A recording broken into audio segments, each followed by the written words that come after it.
আল্লাহ পাক চান যে আমরা যেন জান্নাতে যাই। যদি আমরা জান্নাতে যেতে না পারি পরকালে, একটা কারণে যেতে পারবো না, অনলি একটা কারণ, সেটা হলো আমাদের নিজের দোষে।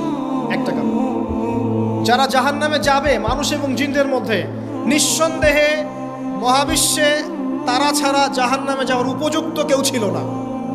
ও জাহান্নামে যাওয়ার উপযুক্ত ছিল বলেই আল্লাহ পাক তাকে জাহান্নামে পাঠাবেন। আর যারাই জান্নাতে যাবে প্রত্যেকেই শুধু আমলের বদৌলতে যাবে না, বরং আল্লাহ পাকের রহমতেই যাবে।